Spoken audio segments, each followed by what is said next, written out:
How's it going there, everyone? It's Mr. Zan over here, bringing you guys a brand new Digimon Tri discussion. And for today's segment, guys, we are going to be talking about Digimon Tri Confession, the full movie review for this, guys. Now, I just recently finished watching this film, and I actually thought to myself that this movie actually stands out better than the other two films that first came out. And the reason I say this for a fact is because in this film, we get so much character progression in each and a lot of the main characters that you, as a viewer, are going to be left in wonder as to, wow, that, I can't believe that the next film is going to be taken out so long after this that just came out, And after watching this, guys, I have to applaud myself for the fact that, the Digimon themselves are actually getting character progression in this movie, guys. And I actually thought about, in the previous two films, we were actually getting character progression off the first, I would say, the main character and the main cast, the Digidestined. The Digidestined, yes, we're getting character progression, but now we're actually getting more character progression with the Digimon themselves, with Maki, and we're actually getting more and more of the lore getting involved with the Digimon world. And I would say that, it feels like as if the authors and I would say the producers and directors of the film, they're still giving us just enough tease to actually tell us that, you still have to wait and watch the other film. But it seems that it really is reaching the climax of the story after this film was finished, because for a fact that at the end of this series, guys, we actually get to look at the actual, I would say, not the actual culprit, but I would say more along the lines as to say that it's giving us viewers a reason to say this certain person is a culprit or a villain. And the reason I say that is because at the end of the film, guys, we actually get to look at Genai. Yes, folks, we get to look at Genai is possibly a villain now. And yes, there's been many theorists out there that have been talking about it for the past thousands and thousands of YouTubers. I believe it also 6 months ago there's a video out there that's saying that Genai is evil, but it's actually shedding into light. That's what's happening at the end of this, I would say, this movie. And the reason I say that is because Ken Ichijoji at the end of the film was being showcased, and we actually get to look that after the digital, I would say, distortion or illusion that he was trying to create, Genai comes out, and a lot of viewers are wondering, whoa, I can't believe that it's actually Genai, or actually more along this line to say, I can't believe that he's finally showing himself, and we're all just now actually gaining the sudden realization of saying, oh, okay, alright, what's next, guys? What is next gonna happen? That's what a lot of viewers, or I would say long-term, I would say Digimon fans are kind of guessing at that, already kind of guessing the plot points of the film themselves. But it still leaves us to wonder. That's a good thing about the film, is that it still leaves us to wonder what's going on. But I have to kind of credit for the authors and directors is that some of the stuff, yes, you guys are a little bit off, but it just goes along to say that, they're still trying to create the lore of the Digimon world in this film. We still don't know where Davis, I would say the Davis, I forgot, I can't forget the names of the, I would say the second season Digidestined, but they still haven't showed themselves in this film, guys. And that's what I'm kind of curious as to what's going on with these Digidestined. Where are they? Are they locked up? Are they beaten down, or are they actually healing themselves? We don't know that, but they haven't shown themselves in this film. And that's the thing about it, is because of the fact that the Digidestined in Confession actually head towards the Digimon world at the end of the film, as is to after all the events that happened in the film, and we're wondering as to are they gonna meet up with the Digidestined at the end of the film, or in the next film are they gonna meet them, or are they actually gonna be shown with the other Digidestined? We still don't know that, but for right now, Ken Ichijoji is still in the midst of the mysterious allure that's going on around him. We don't know why they are still using Ken Ichijoji. Why Ken? Why do they use Ken Ichijoji? Ken Ichijoji, why is he being used as a central figure? It's throwing a lot of viewers off for a loop, and that's what it's kind of begging us to wonder. Is Ken Ichijoji back to being a villain, or is he still one of the good heroes? We still don't know that for sure. But like I said, guys, this film right here, it did actually outlast itself different from the other films themselves. And the reason I say that is because, like every other film that it had, we actually had, I would say, two characters that were the main plot points of the entire film. I believe in the reunion, it was Tai and Matt. In Determination, it was Joe and Mimi. And now this one, it's about Izzy and Takeru. Izzy and Takeru. I almost forgot. I almost lost it there for a second.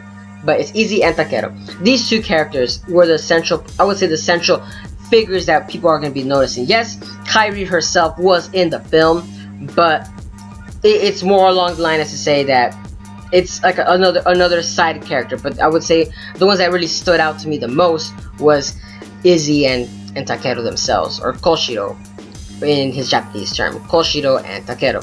These two characters, guys, I actually loved how they actually used these characters in this film, and that is because for the fact that we actually see Takeru's actually characterization used in this film. Is his progression, the way that he was being showcased throughout the film with Takeru was very outstanding, and I personally felt a lot of emotion out of this character. There's a lot of backstory and deep complex tones used with this character. And the reason I say it's because of the fact that the X antibody virus, I'm assuming it's the X antibody because they really haven't said it. They call them infected Digimon, but a lot of viewers are probably aware that it really is the X antibody virus that's been affecting all the Digimon themselves.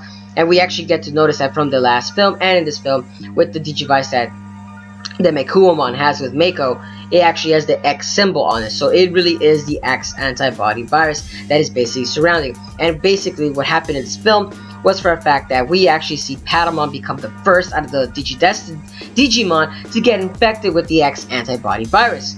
But what happens with this character, with Takeru and Patamon, we see that the story that there was unfolding around them was so interesting that a lot of viewers are wondering that Takeru and Patamon are at wit's end. They don't know what to do. They you know, Takeru's Patamon is infected with a virus, and he's actually stuck at a loop as to wonder, what do I do? Do I tell the Digidestined that, you know, that Patamon is infected, or do I kill him right now? Or you know, he doesn't want to hurt Patamon because, you know, it's still one of his buddies, you know, but he can't hurt anybody else alongside. Like, you know, he's just stuck at a loop that he doesn't know where to do.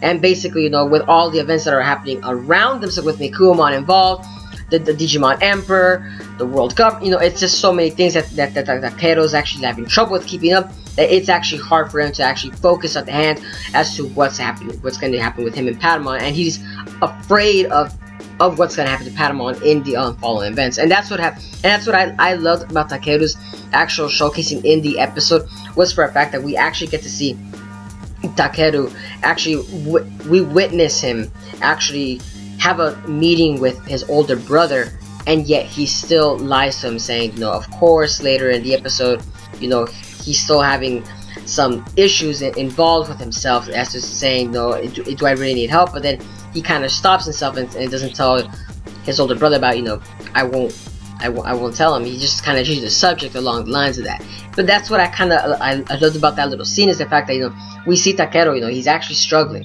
He's struggling internally, but yet he is still willing to go to help just in case. But it just seems that he probably didn't want his older brother to worry about with everything that's going around him. Like I said, it's just all the mature teams that are involved in this episode. It just kind of grasps the viewers to wonder, like, you know, what are the Digidestined doing?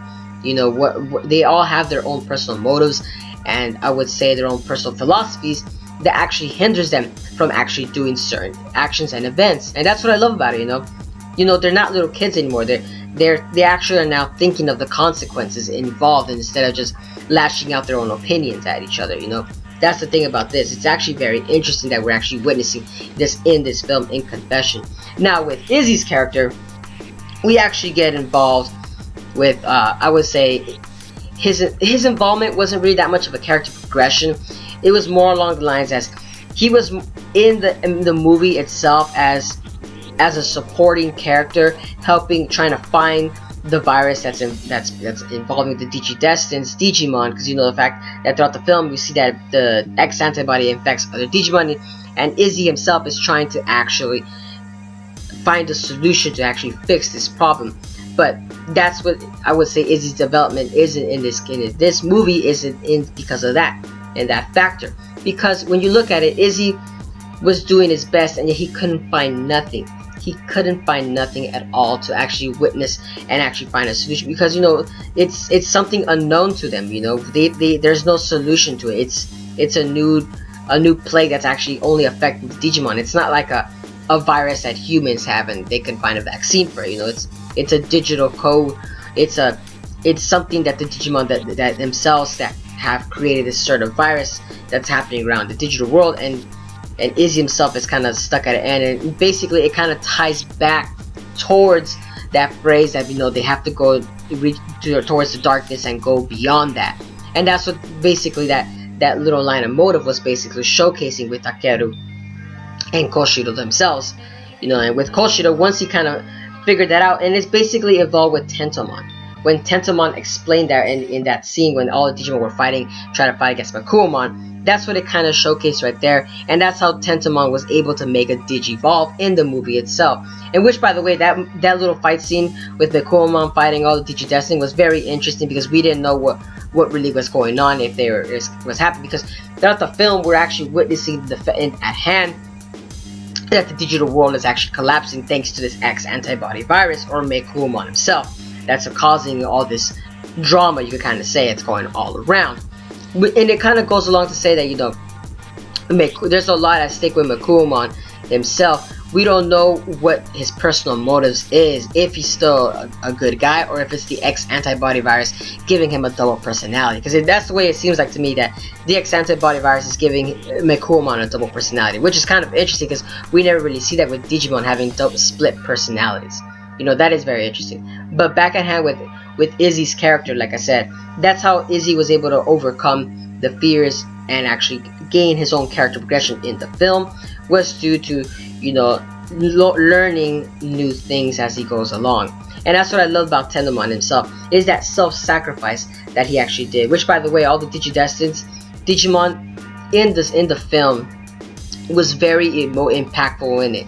And not only with Izzy and Takeru's, but like every Digimon themselves, because, you know, we actually see that they're all actually facing their own darkness themselves, and that is basically having them to go against at their end at any time, facing this virus themselves. Because this virus, like I said, the X antibody virus affects any Digimon, and it actually could kill them in any moment. And that's what I love. Like I said, I love about that this episode actually emphasized the fact that, you know, they gave that little scene with each and every Digidestined a moment for them to shine, and gave their final moments to the Digidestined, while the Digidestined were unbeknownst to them, you know, why Digimon were acting in that strange manner. They were kind of aware that they were acting funny, but they weren't fully aware as to why they were acting like that. You know, that's the thing with this Digimon movie Confession, was that, you know, it brought a lot of build up and a lot of suspense and a lot of emotions inside of the viewer, that, you know, I actually, even myself, almost cried with the film itself. Due to that same reason, it was very subtle at the fact of how they were actually showcasing those scenes. You know, it wasn't very drawn in your face kind of side. It wasn't too overwhelming, as you kind of said. But like I said, you know, now with Maki, I have a lot to talk about with Maki, guys. With Maki, you know, we got done with Izzy and Takeru. You know, these two Digimon, you know, they got infected with the X antibody, and, you know, every Digidestined, you kind of say their Digimon basically got rebooted thanks to I would say the homeostasis, or the Digimon world's voice of reason, you kind of say. You know, after all the events that happened at hand with the Digidestined fighting Makuamon. Now with Maki, man, there's a lot to talk about with this character. There is a lot. Now the reason with Maki.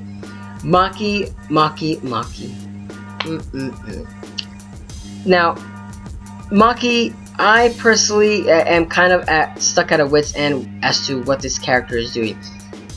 There are a lot of theorists out there saying, is Maki a Digimon? Is Maki working with the Digimon? Is Maki actually working with Gennai? Is Maki actually really siding with the Digidestined? Or is she actually siding with the world government? You know, we don't know where Maki's place is at in this movie, but rest assured, we know that she really is evil. And the reason is that because they were actually foreshadowing Maki throughout the whole every film, and in Confession, we finally get to see that. And the reason I say that is because for the fact that in this film, we see, like I said earlier in this segment, I can say, we see Maki with Gennai. In the beginning of the film, by the way. And we kind of see that what really is Maki's intentions. That's what I'm personally as to wondering what's going on with her. And a lot of people are kind of wondering too as to did Maki really, I would say, is she harboring the second season Digidestin in jail or some kind of, like, I would say somewhere safe, you kind of say, because of the fact that we kind of see in the movie that when the Digidestin want to go back to the digital world, Maki actually smiles as if to say that her plan is going in action. And it goes along to say as to, is Maki really the one actually elaborating all these events that are happening and unfolding right now? We don't know that for sure. We really don't know that for sure, guys. But this episode with Maki is actually very interesting. Maki, or like I said, I believe maybe in the next film we might get to see more along the lines with Maki herself. But for right now, we actually see Maki very, yeah, we have to keep a close eye on this woman. Keep a very close eye, especially with that woman, because, you know, we don't know why. And also, you know, there was a lot of scenes with Maki, people. There was a lot of scenes, and that is another scene that I actually want to pinpoint. The fact is, why did Maki have Ken's Digivice? Why did she have that? You know, it just goes along to say, why didn't the Digidestin actually explain to Maki why she is in possession of that Digivice too? That was one of the scenes that kind of didn't make any sense to me, in my opinion. But, you know, we still don't know as to why she has that, or if it even is Ken's Digivice, or if that is Maki's own original Digivice. You know, we don't know that, or if Maki's has, because, you know, remember in the Digimon world's lore, there are a lot of Digimon that sometimes create their own Digivices themselves that happen over the series. So maybe that's what I'm saying. Maybe it's another Digivice that has been shown it, but for right now, we're keeping it at hand that it's actually Ken's Digivice. Now, the thing with Maki, guys, is that it feels like she's only working with herself. Daigo looks like he doesn't know what the heck is happening, so we can exclude that character out. So that's why it kind of seems more along the lines as to say that Maki really is working for herself and has her own personal agendas right there in itself. Now, Mako, this character, we don't know a little bit too much. This character in this film, I would say, it was more along the lines as to she wasn't involved throughout the entire film. It was more along the lines like she was being depressed, you know, showcased that, you know, her regret as to not explain to herself why, who, and what Mekuomon was, because it seems that she was aware that what Mekuomon was doing, but it seems that Mako did, you know, she didn't want to explain herself too fully with the Digidestin. I kind of didn't quite understand that. It was kind of a little bit weird right there. But, you know, like I said, this movie was very interesting. You know, it brings up a lot of questions himself. And now with Alphamon and Jessmon right there with their battle at the last final scenes of the film, we're wondering as to what these two characters are fighting. Now, are they both on the same side, or are they working for, I can't pronounce that name, Yegastrel? Sorry if my language is off point, but basically the god of the Digimon world, if they're actually still working as Royal Knights underneath Yegastrel. We don't know that for sure, but one thing's for sure is that we both do know that each of these two Digimon have their own agendas. But in my personal theory, I feel like that with Jessmon's probably look, this is gonna be it, guys. Alphamon and Jessmon are probably working under the same person, but Alphamon probably wants to kill Mekuomon, while Jessmon wants to actually just bring it to Yegastrel and actually fix its digital coding. Maybe it's along the lines of that, or it's vice versa. That's what I'm thinking with these two characters. Because why are these two characters still alive after the digital world rebooted themselves? Why, you know, every Digimon got rebooted. Even the original Digidestins got rebooted in the film. So that it goes along the line of saying, how did Alphamon and Jessmon's own personal data are still alive? Or maybe Alphamon is the one that actually rebooted the digital world, and Jessamon was conflicting with that, with his own personal values, and said, you know what, forget this, you are going to haywire, let me fight against you. That's another personal theory of mine. You know, and Jaeger's had nothing to do with this, because, you know, the Royal Knights, they have a little bit of power with themselves in the digital world. So it goes along to say, you know, what is really going on with the Royal Knights themselves. And I'm hoping to see if we're going to see more of the Royal Knights themselves. Maybe Magnadramon is going to probably come out later on in the series.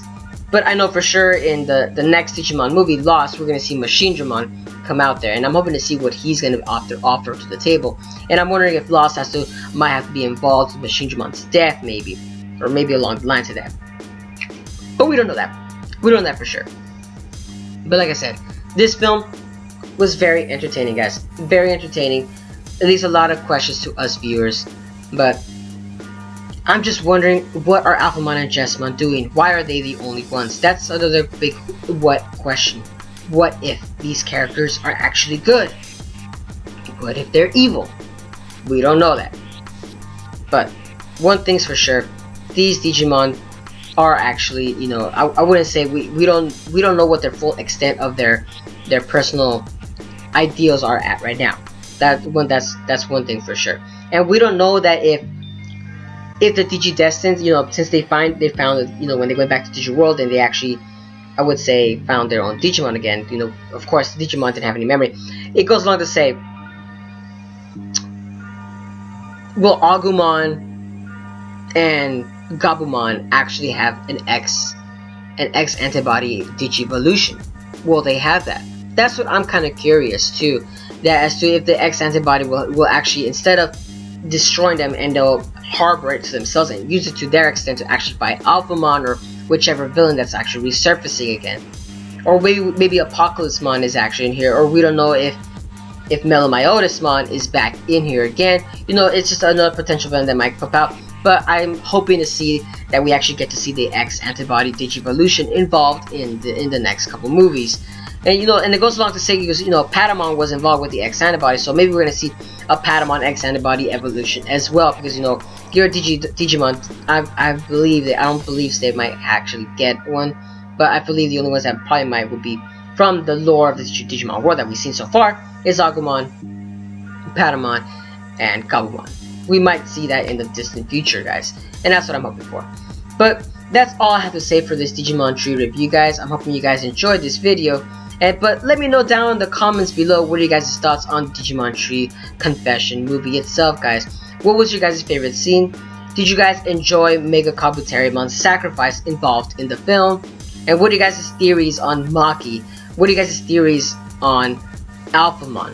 Did you guys really think, are both of them evil, or are they actually good, or are they actually working under Jägerstrill? You know, we don't know that for sure. But let me know down in the comments below, guys, what are you guys' thoughts on the Digimon Tri movie Confession. And as always, guys, give a like, comment, share, and subscribe if you guys love my entertainment and content. And as always, guys, have a wonderful day. But this is Mr. Zen, signing out.